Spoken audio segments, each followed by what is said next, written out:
What is it about conflict that makes it so difficult to deal with, and how come good people can turn into such monsters in the face of conflict?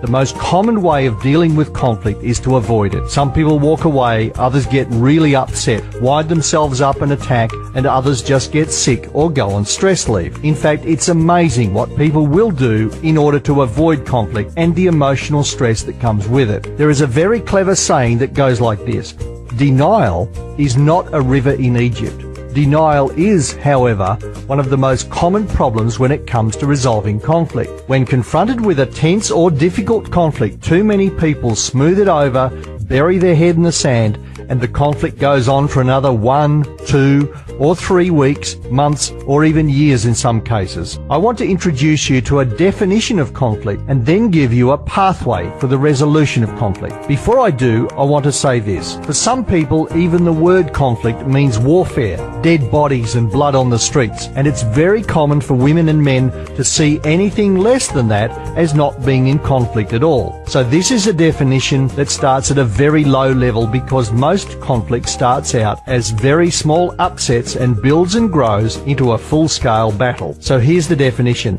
Conflict exists when one person has a need of another and that need is not being met. Now, don't be fooled by the simplicity of this definition. The resolution of conflict starts from here, and the first step is to express the need. The second step is to find out if the need can or cannot be met. If the need can be met, then we have resolution. If it's a no, then we negotiate to resolve the conflict, or we go into the management of conflict. So here's the problem. Most people go straight from having an unmet need into the management of conflict, bypassing step 1 and step 2 because they are afraid and don't talk to the people who can do something about it. And that's not pretty. In fact, it gets quite ugly. So here's what the management of conflict looks like: sulking, withdrawing, getting sick, the silent treatment, backstabbing, gossiping, shouting, blocking, being aggressive, and getting angry.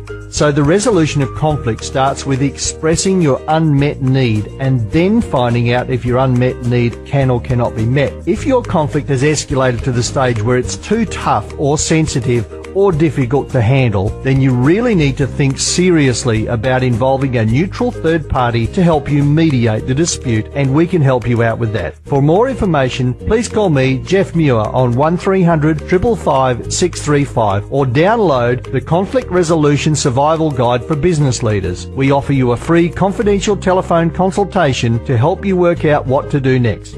The cost of conflict is too high, so before it gets any worse, call me now.